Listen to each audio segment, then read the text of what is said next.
देशभर में जो 4-5 चुनाव हुए थे, कांग्रेस अच्छा परफॉर्म नहीं कर पाई है और एक बार फिर दोबारा भाजपा ने सरकारें बनाई और पंजाब में प्रत्याशी रूप से आपने बहुत ज्यादा बढ़त बनाई हुई और क्या लगता है, क्या वजह है, क्या कमियां रही होगी कांग्रेस की?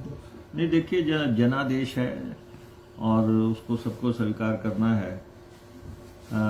लेकिन जहाँ तक हिमाचल प्रदेश का सवाल है, यहाँ पे भारतीय जनता पार्टी के नेता, विशेष तौर पे मुख्यमंत्री, उनकी ये खुशी जो है ये टेम्परेरी है, जो आज वो दिखा रहे हैं। और हिमाचल प्रदेश में कांग्रेस पार्टी पूरी ताकत के साथ लड़ाई लड़ेगी और आने वाले समय में पार्टी को सुदृढ़ करके ठीक उसी तरह जो है भाजपा को मात दी जाएगी, जैसा अभी 4 बाई इलेक्शन में हुआ था। तो इसलिए बाहर के राज्यों में क्या हुआ, उनसे बहुत खुशी मनाने की ज़रूरत नहीं है। ठीक है, जो लोग जीते हैं उनको बधाई, जिनके हक में जनादेश आया है उसको स्वीकार करना है। लेकिन हिमाचल प्रदेश में जो इस साल के अंत में चुनाव आने हैं, प्रदेश की भारतीय जनता पार्टी को भी अपनी स्थिति का एहसास है और लगातार प्रदेश में इतने मुद्दे खड़े हो गए हैं इस सरकार के खिलाफ, इस सरकार की वो सारे मसले जब सामने आएंगे आने वाले समय में, जब चुनाव शुरू होगा, तो भारतीय जनता पार्टी को अपनी स्थिति का एहसास हो जाएगा। सर, मुद्दे तो बाकी राज्यों में, यूपी जैसे स्टेट में, पंजाब जैसे स्टेट में महंगाई, बेरोजगारी, जो मुद्दे कांग्रेस यहाँ उठाती थी वो भी उठाया। तो ये परिणाम क्या संकेत दे रहा है? नहीं, अब जो दूसरे राज्यों में क्या हुआ उससे ठीक है, किसी पार्टी विशेष को फायदा हुआ होगा।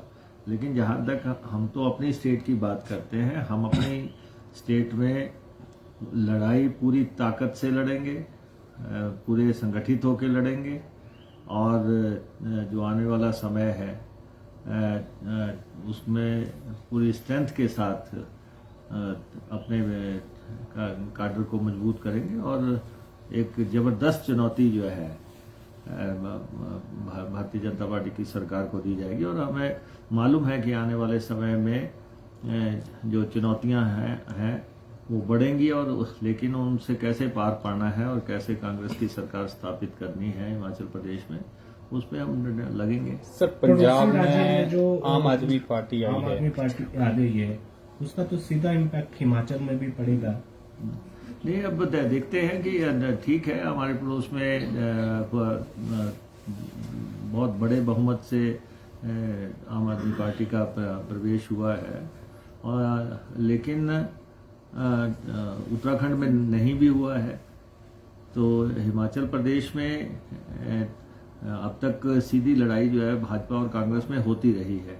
आने वाले समय में क्या परिस्थितियां बनती हैं उस पर कड़ी नज़र रहेगी। लेकिन हम कतई भी हताश नहीं हैं। हम ठीक है, नतीजे जो है दूसरे राज्यों के कांग्रेस के हक में नहीं है, लेकिन यहाँ पे लड़ाई लड़ने के लिए जो भी संभव होगा वो किया जाएगा। उत्तराखंड राष्ट्रीय नेतृत्व पर भी मंथन की आवश्यकता है कि जो नेतृत्व है उसमें कोई फेरबदल हो, कुछ इस तरीके का आपको लगता है कि इस पर भी मंथन होना चाहिए? जी देखिए, ये मेरा सब्जेक्ट नहीं है। मैं यहाँ पे एक असाइन ड्यूटी पे काम कर रहा हूँ। मुझे कांग्रेस विधायक दल का नेता मेरी कांग्रेस हाईकमान ने बनाया है और हम पूरे 5 साल से पूरे यथाशक्ति से यहाँ लड़ाई लड़ रहे हैं।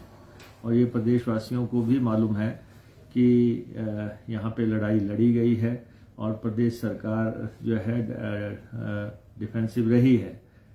लेकिन हर चुनाव की नई परिस्थितियाँ होती हैं जब लोकसभा के चुनाव या पीछे 4 चुनाव हुए उसकी अलग परिस्थितियां थी, उससे पहले के चुनावों की परिस्थितियां अलग थी, अगले चुनाव की परिस्थितियां अलग होंगी। तो हमें अपनी पार्टी को उस हिसाब से तैयार करना है। तो जहाँ तक हमारा अपना प्रदेश का सवाल है, हम अपने in consultation with our high command हम यहाँ के लिए रणनीति अपनी इवॉल्व करेंगे और लड़ाई लड़ेंगे। मुकेश सर, चार जो बाई इलेक्शन के बाद जो कांग्रेस कार्यकर्ताओं का मनोबल बढ़ा था, टेम्परमेंट बना था, उसको कैसे मेंटेन किया जाएगा? क्योंकि पड़ोसी राज्यों में जिस तरह से सत्ता परिवर्तन हुआ है, काफी बहुत ज्यादा बड़े पैमाने पर डिफीट हुई है।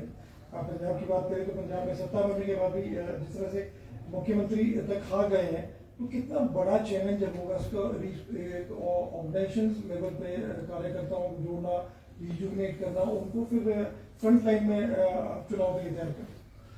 नहीं, देखिए, मैंने जैसे कहा कि हर चुनाव एक नई चुनौती होता है, और जो अगला चुनाव होगा वो भी हर पार्टी के लिए जो है चुनौती रहेगा, इसमें तो कोई बात नहीं।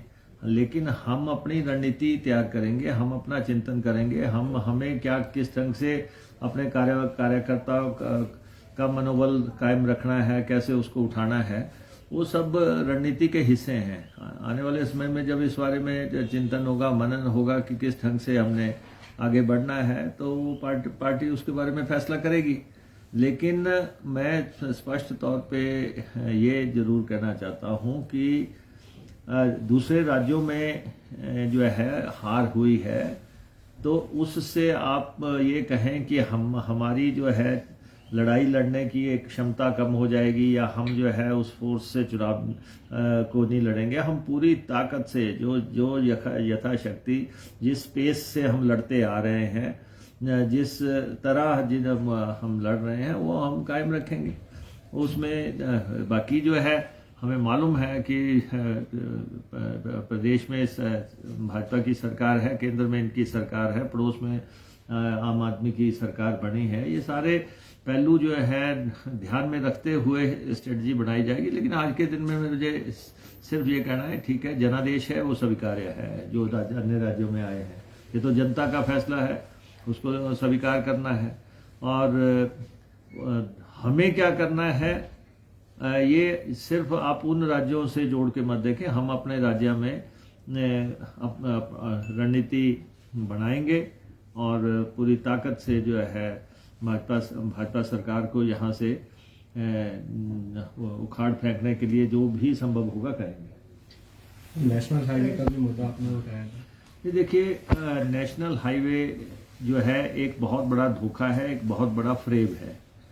और आज मैंने विधानसभा में इस बारे में सवाल पूछा था, तो उसमें हमने इनसे यही जानना चाहा था। सरकार ने माना कि 65,000 करोड़ के जो नेशनल हाईवे थे, 69 नेशनल हाईवे, उनका वायदा जो है इन्होंने 2016 में किया था।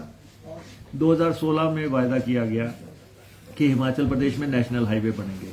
आज दिन तक 1 इंच भी नेशनल हाईवे आगे नहीं बढ़ा और एक भी मंजूरी हिमाचल प्रदेश में नहीं हुई। 2016 में नितिन गडकरी हिमाचल प्रदेश में आए थे और उसमें उन्होंने 69 नेशनल हाईवे के लिए घोषणा की। और उसके बाद जो है 1 साल का वीरभद्र सिंह जी की सरकार थी, लेकिन ये लगातार शोर मचाते रहे कि कांग्रेस सरकार जो है केंद्र पैसा देना चाहता है, केंद्र नेशनल हाईवे बनाना चाहता है, मोदी जी की सरकार बनाना चाहती है, लेकिन हिमाचल की कांग्रेस की सरकार जो है वो नेशनल हाईवे को आगे नहीं बढ़ने दे रही है। जबकि 1 साल था, 2016 में 14/9/2016 को अनाउंसमेंट हुई थी, तो 1 साल का समय था, इलेक्शन हो गया।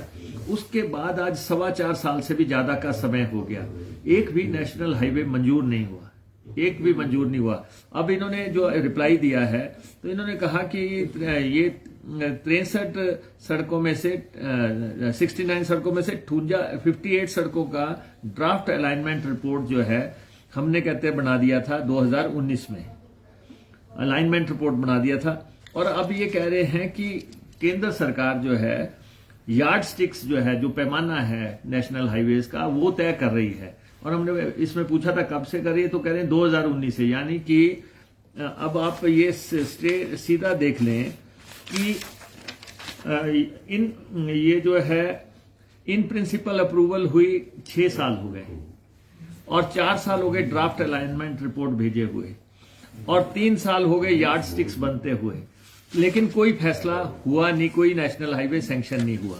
और अब मुख्यमंत्री जी कह रहे हैं कि हमने 25 नेशनल हाईवे की अलग से बात चलाई है, फिर बाद में कहते हैं 9 नेशनल हाईवे की हमने अलग से चलाई है। मुख्यमंत्री जी ने आज दिन तक सिर्फ एक लेटर 2018 में लिखा जो हमने मांगा था, एक पत्र दिल्ली में लिखा है। तो ये जो नेशनल हाईवे, ना तो उस समय इन्होंने वॉल्यूम ऑफ ट्रैफिक देखा कि कितना होगा, पगडंडियों को भी नेशनल हाईवे कह दिया, सारे प्रदेश में होर्डिंग्स लगा दिए 65,000 करोड़ के नेशनल हाईवे बनने हैं। मैं अपनी कॉन्स्टिट्यूंसी में देख रहा था, वहीं पे लगाया हुआ था 4200 करोड़ रुपए के नेशनल हाईवे बनेंगे। और हमीरपुर पार्लियामेंट्री सीट पे लिखा हुआ था कि 22,000 करोड़ के नेशनल हाईवे अकेली उस सीट पे बनेंगे। तो ये सारे दावे इन्होंने किए। तो अब जो है, अब 8 महीने रह गए, इन्होंने कहा हम इफेक्टिवली काम करेंगे। आप बताएं कि मुख्यमंत्री जी कह रहे हैं कि इफेक्टिवली काम करेंगे, अभी तक तो वो उनकी इन प्रिंसिपल अप्रूवल और जो है सैंक्शन, जब सैंक्शन ही नहीं हुई, सैंक्शन होने के बाद जो है आपको लैंड एक्विजिशन करनी है, जमीन, और फिर आपने फैक्टर 2 लगाने की बात की है, 4 गुना मुआवजा देने की बात की है। इसका मतलब इस सरकार के मौजूदा कार्यकाल में तो एक भी नेशनल हाईवे ना तो बनेगा ना शुरू होगा। तो ये स्थितियां जो है सामने आई हैं। तो ये पूरी तरह नेशनल हाईवे में फेल हुए हैं। इन्होंने हिमाचल प्रदेश की जनता के साथ बहुत बड़ा फरेब और धोखा किया, इतना बड़ा ऐलान करके, और 7 साल के बाद एक भी नेशनल हाईवे ना बने, जबकि हिमाचल प्रदेश में सड़कें ही जो है भाग्य रेखाएं हैं। और ना तो यहाँ रेल लाइनों का अभी तक आगे बढ़ पाया, ना हवाई उड़ानों का हो पाया। तो सड़कों के मामले में ये जो बात रखी गई थी बिल्कुल झूठ निकली, फ्रेब निकली। इसलिए हम कह रहे हैं कि बार बार ये सरकार झूठ बोलती है, ये सरकार फ्रेब करती है, और इन्होंने नेशनल हाईवे पे भी फ्रेब किया है।